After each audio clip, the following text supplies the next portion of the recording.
Hey guys, Mickey14 here, and welcome to a Minecraft world. And we are actually in 1.17.1. And you might be thinking to yourself, wait, isn't this video about Minecraft 1.18? Yes, this video is about Minecraft 1.18 that will be bringing extended world height, new caves generation, new cave and surface biomes, and so much more. So basically, it's the actual caves and cliffs update. And of course, with these radical changes to the world generation, you might be concerned about your old worlds when you're loading those into this new world generation. So, well, I mean, don't worry about it because Minecraft 1.18 has actually got you covered for that. And first off, let's actually go down here in this not so suspicious hole because, as you can see, I have built a showcase area here on the bedrock where bedrock is starting to spawn on this bedrock level because let's go and jump in to the Minecraft 1.18 update. And we are now here in Minecraft 1.18. Of course, when opening an old world, because this is the old world that I showed earlier, the world will be extended by 64 blocks upwards and downwards. And of course, with the new extension, there's now a new deep state area below the old bedrock level. So that's from Y level 0 to negative 64. As you can probably tell, all the bedrock that was present in 1.17 is now replaced with deep slate, and the newly generated caves are now generated below that Y level. So that's pretty cool.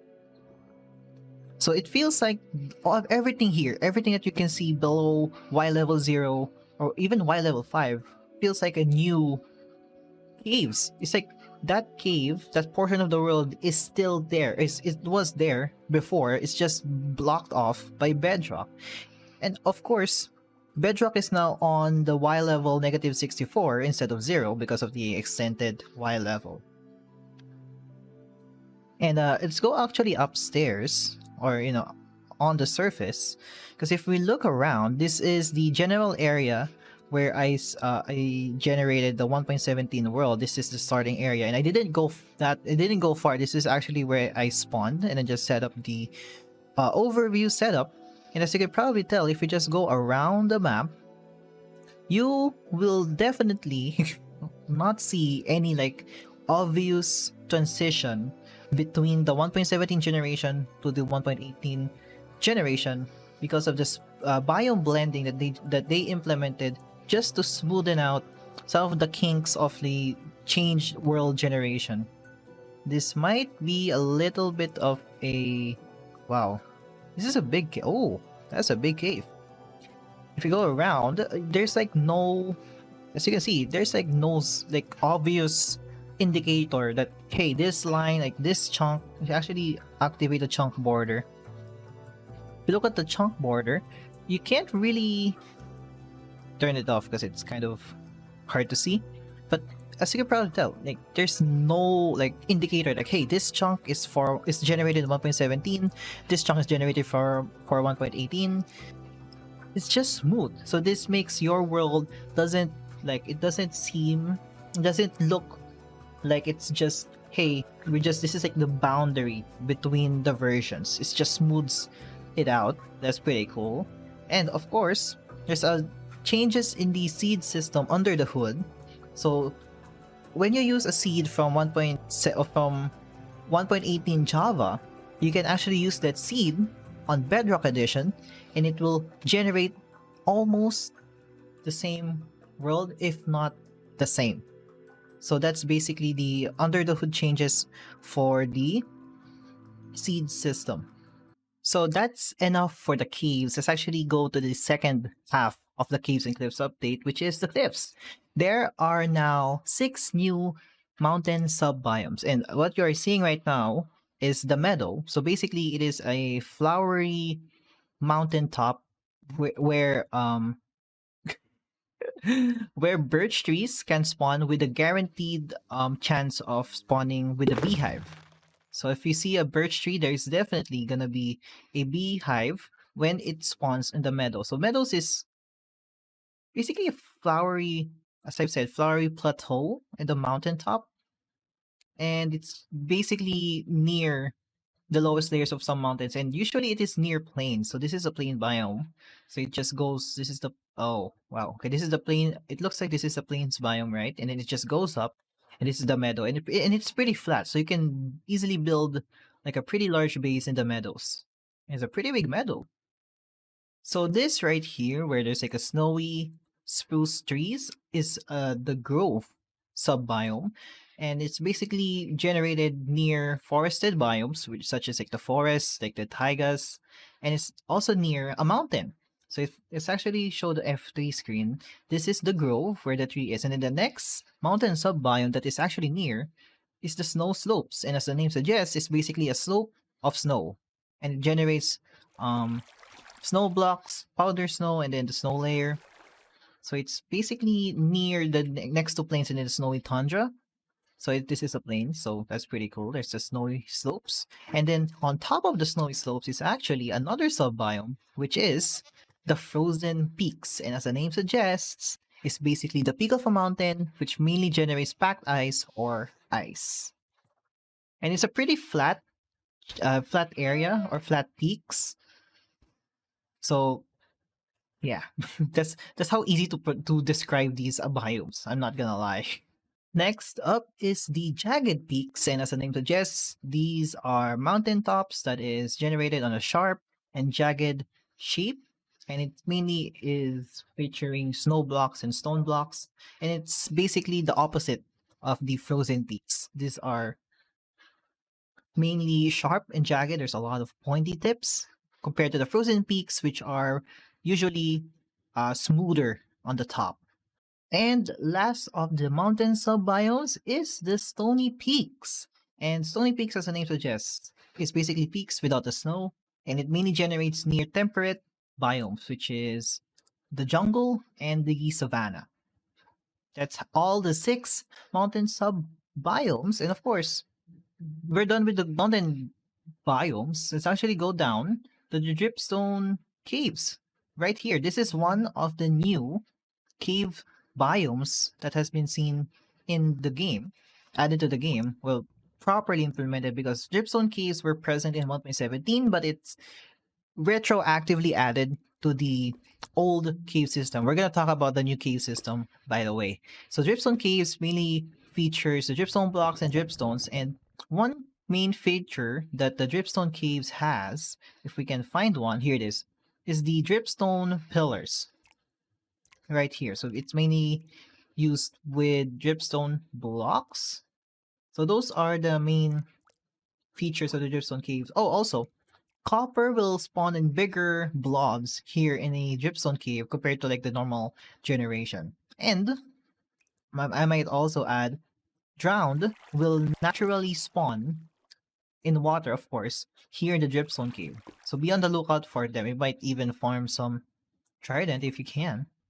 And of course, the other biome key that has been added to the game is the Lush case. And as I mentioned earlier with the Dripstone cave, this is actually present in 1.17, but was not fully implemented because it was retroactively added to the old, or the previous cave generation. So the Lush caves, as you can probably see, mainly features the Dripleaves, the azalea bushes, the glowberries, and the spore blossoms now generate on these caves.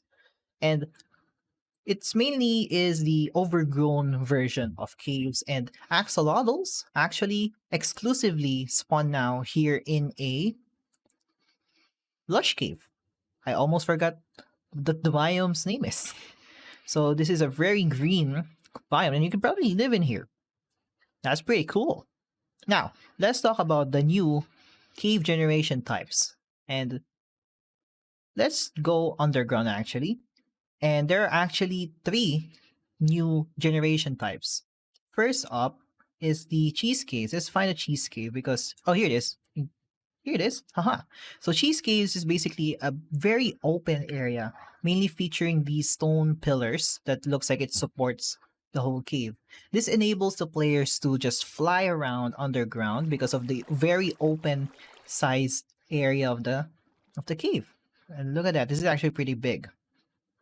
So this is still cheese caves. As long as it's big and it's very spacious that you can fly to it with an elytra, That is very much considered as a cheese cave. Next up is the spaghetti cave. So spaghetti caves are basically like the old normal cave generation. It's just a bit more squiggly, you know. And also spaghetti caves feature aquifers. So aquifers is basically a water pocket or water like a underground lake where like this one. It is the caves that are filled with water is called aquifers, and spaghetti caves basically a feature. It's a feature for that. Now next up is noodle caves.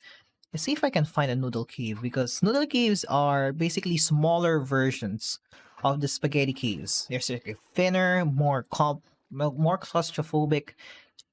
This looks like a noodle cave, or it might be like the normal cave because the normal cave generation from before is still here.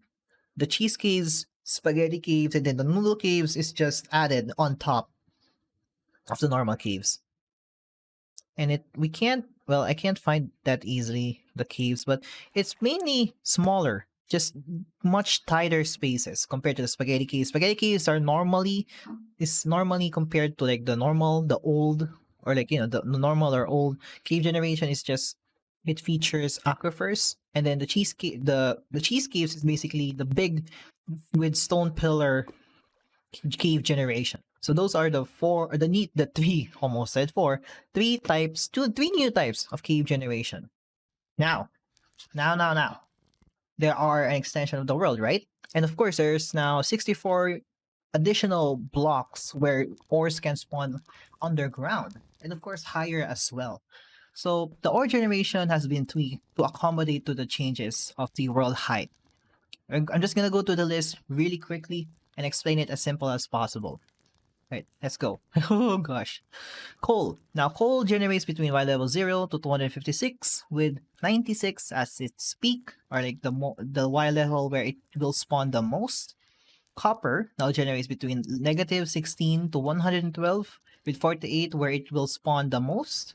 It also generates, as I've said earlier, it will generate in the bigger blobs in dripstone caves, and a small change for raw copper ore.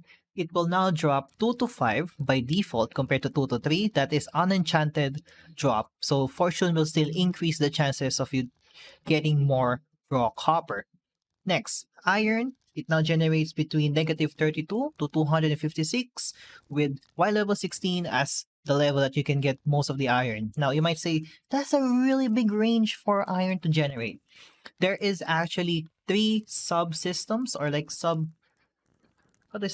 ranges between that big range with different parameters on how iron will spawn. I will not go in depth with those because it's a bit more complicated, and there's like it's just gonna take a lot of time.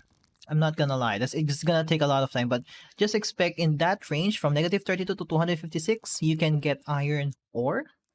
Next up is gold. Gold now generates between negative 64 to 32 with negative 16 to where you can get it. And of course, the old the old mechanic where gold will spawn on the balance at higher levels has been tweaked a little. You can now see an increased number of blobs of gold between levels 79 to 256 on the Badlands. That is on top of the default gold generation. So you can, if you want to get more gold, just go to the Badlands and just mine away. Next is the Lapis. Lapis now generates between negative 64 to 32. So it's negative 64 to 32 with Y level 0 as its peak. And of course, there is some levels where Lapis will only spawn underground. So it's not going to be exposed like this redstone, or it's just going to be under stone or under deep slate. Next is the redstone. It now generates between negative 64 to 15 with its peak range from negative 64 to negative 32. So you can just get more redstone in the deep slate level. Next is the diamonds. Now, diamonds now generate from Y level 16 below, and then it's just increasing the quantity of diamonds that you will see will increase as you go lower, with its peak being negative 64. And of course, emeralds will only spawn on mountain biomes, so that includes every sub-biome. And it will generate from negative 16 to 256. And then as you go higher, you will also see more emeralds as you go higher. So that's all of the ores or changes or generation changes. And also, I forgot to mention, um, deep slate coal ore will not generate naturally, so it will only be available on the creative menu. Oh boy, that's a lot of talking. Now, let's actually go. Gosh, the rain scared the crap out of me. Advancements. Let's talk about advancements actually. We have four new advancements. First is the caves and cliffs. Let's find that. Okay, caves and cliffs. Free fall from the top of the world, build limit to the bottom of the world. So that's basically you have to jump off from level 320 down to negative, I would guess 64. So that's pretty high. So next is feels like home. Take a strider for a long ride on a lava lake in the overworld. So it tells you what to do. So that's basically it. Next is sound of music. I think this is it. Make the meadows become alive with the sound of music from a jukebox. So I would assume you just have to go to the meadows and then play some music on a jukebox on the meadow in the meadows on the meadows. It's just okay on the meadows. And lastly, the fourth one is Star Trader. Trade with a villager at the build height limit. Again, it's very self-explanatory. Now, let's actually go to the settings because there are some changes in the settings. If we go to accessibility, there is now this new option, hide lightning flashes. So this prevents lightning bolts from making the sky flash. The bolts themselves will still be visible. So this is basically for those who are photosensitive with like sudden light changes, especially when it's lightning, the sky will just flash white. So this is just like a accessibility option for those who need it. If we go to music and sounds, you can now actually select which device the game will output to. Before you need to restart the game just to change audio outputs, but now you can actually change it in game very easily. If we go to video settings, we have the new chunk builder. So this is mainly determines how chunks are generated, and this is a very technical thing. So the default one is the threaded. This is how Minecraft has always generate chunks before, and there's like new settings from semi-blocking and then fully blocking. I'm not sure how to describe it properly for those, but for those who are like techie, like knows how this works, there you go. There's that option. Now, simulation distance. This is actually has been present in the Pocket or no, the Bedrock edition long before Java, but in Java, simulation distance is actually tied with the render distance. So if you go higher render distance, basically you also increase the simulation distance, which costs more CPU resources. But now, since they are separated, simulation distance can now be lowered, and then you can just increase your render distance without having that big of an impact on your CPU. Now, what is simulation distance, you might ask? Well, simulation distance is basically the distance on how far mobs, blocks, and fluids can update. That's basically it. It tells the game how far things should be simulated, and then beyond that, mobs will just stop, will not turn around. There's no AI for them, and then blocks will not update that far. So that's basically the gist of simulation distance. So if you want to have high render distance but don't want to sacrifice a lot of CPU resources, you can just keep the simulation distance with the lowest is 5 actually, and then the default is the same as the render distance. So I believe it was 12 or 12 chunks before. I'm not pretty sure about that. Oh, also, brightness. I actually have it on bright, but the default value for brightness now is actually 50. So the default setting will now be 50% because before it was moody. Now it is 50. That's pretty cool. We have here the autosave indicator. Now, the autosave indicator basically just shows there's like an indicator here in the bottom right corner of the screen. It just shows saving world ... and it's just like a really small indicator, like a pretty small, not really small. and it just tells you that, hey, I am saving the world, auto saving it, and it doesn't really interfere. Just a small tooltip right here in the bottom right corner. I think I can show you, because it's actually very rare to see, because it's not like, you know, it's not always saving. It's just like on occasion. And there is a new online related options. I can't remember where it is. I think it's on the in the main menu. Yeah, here it is, online. There's now the realms notifications. So before it is present, but it's just moved here in the online options. And then there's an allow server listing. Server may list online players as part of their public status. With this option off, your name will not show up in such lists. So if you press tap on the server, it basically doesn't show your name. There's also like a third option, which is a server difficulty. It mainly shows right here in the bottom left corner, or like below the realms notifications. Basically, lets you toggle the server difficulty. Well, now I think I covered majority of the major changes. Let's actually go dive in to the minor changes that is present now in the Minecraft 1.18. Of course, one of the major minor changes is actually mob spawning. Mobs now only spawn on light level 0. So you can just put a torch, and then before mob spawns from light level 0 and below, no, light level 7 and below. Now it just spawns, they just spawn on light level 0. So that's not a big change. So you can just have like a really moody room, like not that much light, and mobs will not spawn. So it's a very, I don't know if it's a good or bad thing, but it is a sizable change. So you might consider them pretty good. That's actually a pretty good change for me. Next up is the texture changes. As you can probably see, I have here a diagram, but I'm gonna show you like side-by-side comparison of the textures.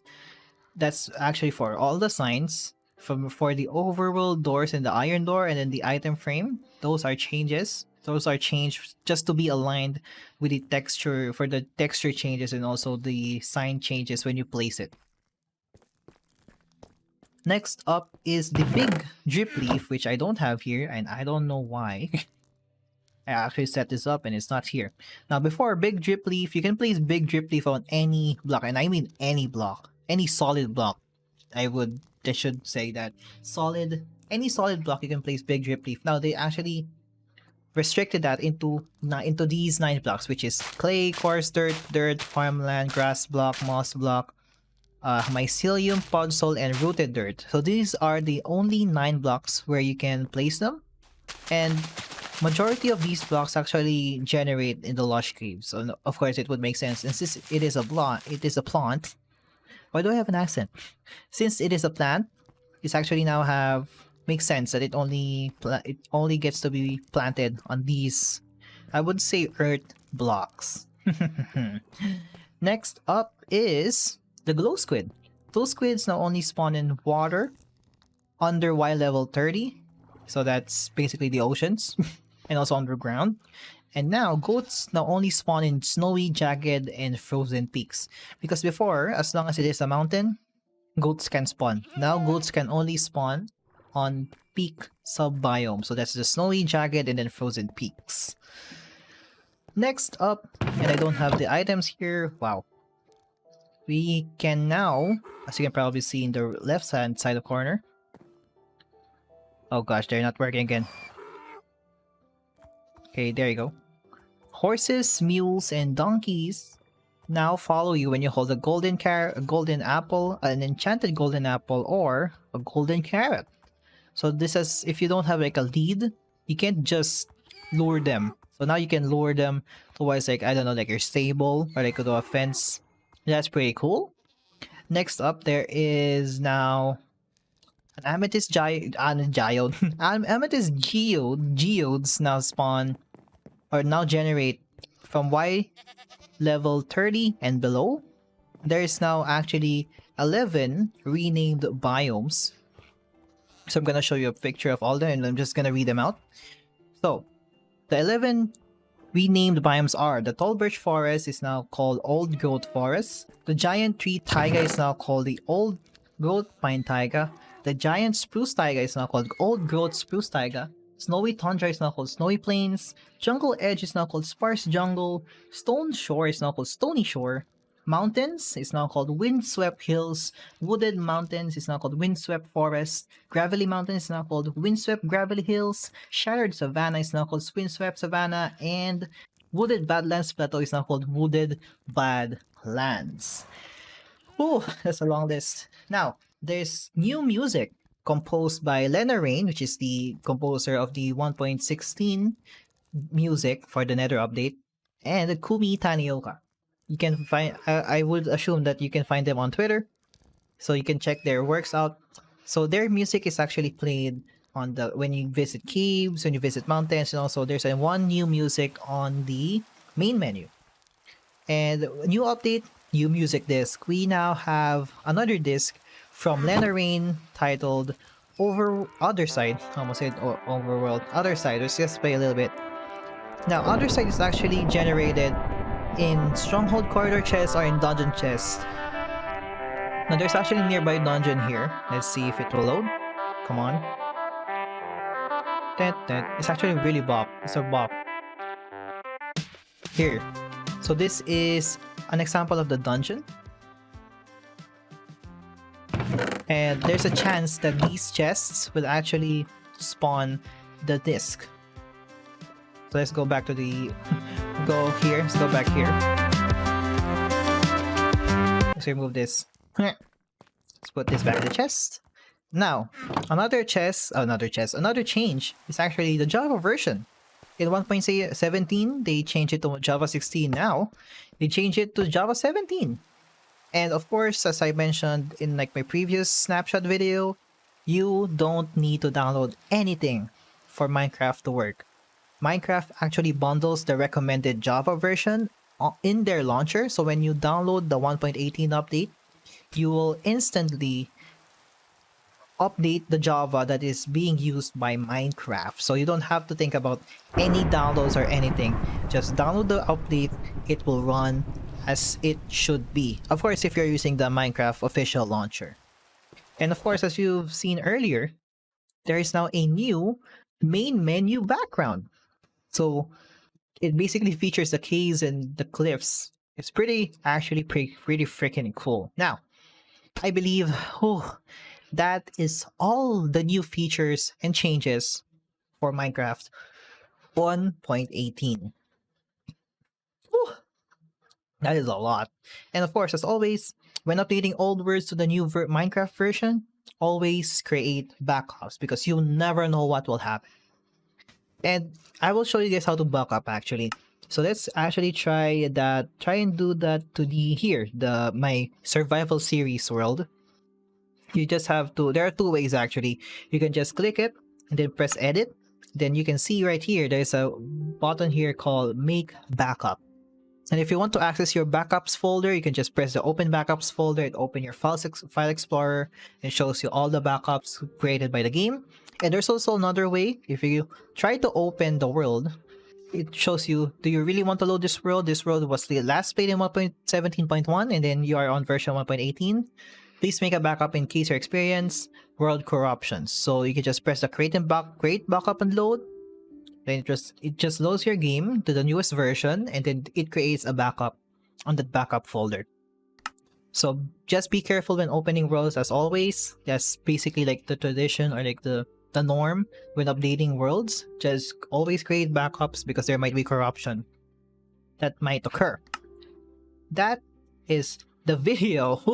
I hope you guys enjoyed this video and enjoy Minecraft 1.18 because the update is out now on both Java version and the Bedrock edition. So they now have parity in terms of scheduling and also some parities in game. That's pretty cool. Press that like button down below and subscribe if you haven't. And see you on the next video. And have a great day. Bye bye. Woohoo! Caves and Cliffs is now out. Woohoo! The whole update, not just part 1 or part 2. The whole update. Woohoo! I'm kind of sad that the deep dark is not that, but